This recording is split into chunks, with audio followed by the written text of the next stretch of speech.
I don't know if I was the first one to think of this phrase, but I think um, it's something that I've just been thinking about a lot. I thought of it, I think, like maybe a week ago, and I wrote it down in my notes app because I thought, oh, that would be an interesting video to make on that topic. And it's how culture is almost cannibalistic creatively, in that there's hardly ever like a new idea or even like a remix of an old idea presented in an artful way. And I've ever since I thought of that, I saw a couple videos on like the, to use a modern term, like the slopification of like a lot of what would otherwise be fine art, and so like a lot of this discourse was happening around that new like Wuthering Heights movie, and how people were just so dissatisfied with it, not necessarily because it looked bad, but because there was like no heart in it, or at least no apparent heart in it. I'm sure people worked really hard to make it, but there wasn't any like, people didn't detect an earnestness in the film, and I haven't seen it, but I understand what they're getting at. Of, even if something looks polished on the outside, there's this reusing and overusing and using that yet again, kind of this. It's almost like creativity is like a sort of compote or something that we just keep bringing back up and regurgitating, and that like the same ideas are molded over and over again, and it can be done in a stylistically pleasing way where the original source material is adapted into something new. But what I mean by the cannibalism of culture is it eats itself. Like there's no fresh air to it.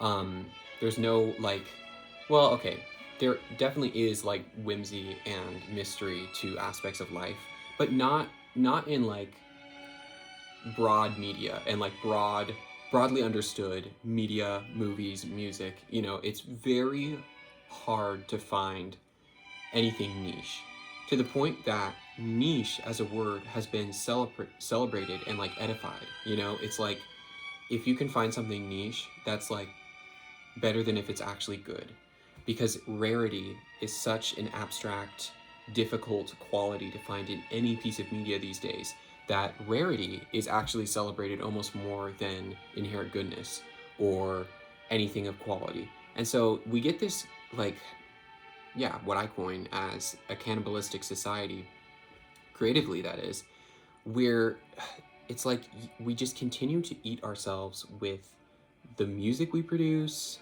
particularly the art. Like, I feel like the corporate art style is the thesis of what I'm getting at, where it is this watered down graphic design that has been repackaged into kind of this like submissive and like palatable, you know, blah. But even worse than that, is AI art. When I was in New York last, I cannot tell you how many ads on the subway, when you stopped, were posters for AI, or companies using AI as marketing. And it was reaching an all-time low. Like, the lack of any artistic value in those advertisements. They were sheer productions of a machine, and you could tell that they were productions of a machine.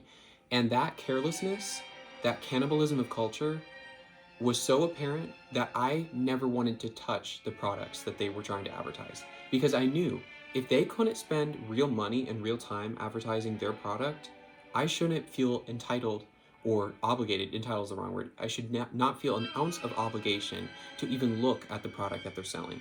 I don't care. I don't care about it. As soon as someone, puts forward AI slop as a legitimate piece of advertisement, I'm losing interest. And, unfortunately, it hasn't become just a one-off thing. More and more and more and more corporations are using AI inevitably because it's cheap, so there's that.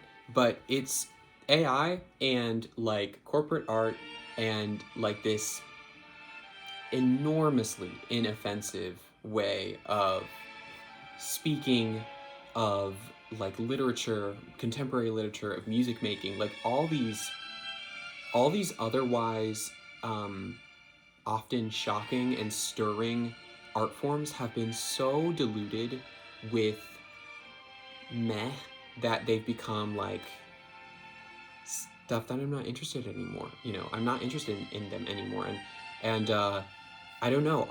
Why can't there be pieces of literature create that, like, I shouldn't have to go to the classics to feel something, you know? Because then I just sound like a snob, you know, and I don't want to sound like a snob. Like there are contemporary, you know, authors that I really admire. Um, I'm trying to think of one, but the one that I'm thinking of has escaped my brain. Ugh, gosh, it's always so annoying. Whenever I'm recording something, all the names that like I've cataloged in my brain always go blank because I'm on, you know, I'm on the spot. But don't get me wrong, there are certainly like independent artists and authors that I do admire, and maybe one of these days I'll like compile them. It's just you know, there's that negative side to our culture where it just reuses ideas and kind of eats itself. There is a positive though to this, and that's because culture inevitably eats itself. We can like interject our own ideas and dilute the diet, you know? If enough artists say, oh, well, actually, I don't want to become commercially successful to a fault, you know, I actually want to retain my agency and my independence, and I don't want to sell my soul to the machine. If enough of those individuals stick by what they do and take pride in their craft, then suddenly you have a new renaissance. And I do feel like we're on the edge of a renaissance. I really do, especially in the art world. Because, not to use him again, but artists like Jeff Koons, so out of style. If you, this is gonna sound mean, but if you unironically are bringing up Jeff Koons as an inspiration, we need to talk. You know, it's like these these artists that are used for hedge funds and for like clearly and evidently used as a money laundering scheme, like, can't respect them. I'm sorry, I just don't respect them. I can't handle it. I mean, they made their money. I hope they're living a long life and enjoying whatever, but it's just, at the end of the day, they're contaminating the culture with more slop, you know, more half-baked ideas. We need conviction in our ideas, you know, we need to be proponents of what we believe in, you know, and I'm just not seeing that with the corporate artists that are like really pushed by the industry and by popular media. So, you know, and don't let me like tell you all these do's and don'ts with who you like. Maybe someone out there legitimately finds joy in Jeff Koons or architects like I.M. Pei. Like, okay, like, you know, that's fine, but it's, I don't know, it is a reversible thing. You know, there can be these periods of great creativity if enough people just go against the grain a little. You know, that every great period of art history was people getting exhausted with the system. You know, Romanticism was a collection of authors and artists, even though contemporary society of the day was very conservative. They were going against the grain with liberalistic ideas. I don't know if liberalistic is a word. Libertarian, I think is the word I'm looking for. Libertarian ideas, and they evolved the art world and molded it into something that they could admire. I'm thinking of the pre-Raphaelite Brotherhood. I'm thinking of, you know, even, I don't really like Picasso, so I'm not going to use him as an example. Picasso is another one where it's like he's been so pushed by media that's like, I think we've sucked him dry. Like, I don't think we need to hear about Picasso even more. I don't know. Not a huge fan of Picasso. But there are certain like, there are certain artists that you can tell deeply felt about their craft, and they just couldn't help but put it in their paintings or in any medium that they are working in. And those are the people that I want to follow, you know, in this new, I really do feel like there's a sort of evolution happening where so many of us are getting tired of it, and we have a way of communicating our frustration via the internet, you know, that we've become leaders, and you know, we've formed communities and coalitions of people who are like, okay, let's stop with the corporate art style, let's stop with the AI advertisement, you know, like let's actually take care of what we're producing and not just settle for more meh, you know, more hedge fund artists. It's like there, and that's where I take so much inspiration, is those small creators and even big creators that retain their agency, you know, and stick to what they love. Like I will always admire Lana Del Rey because she has stuck through her whole career to her genre and to her creative vision, and you can tell she's retained her agency in the way that she dresses, in the way that she sings,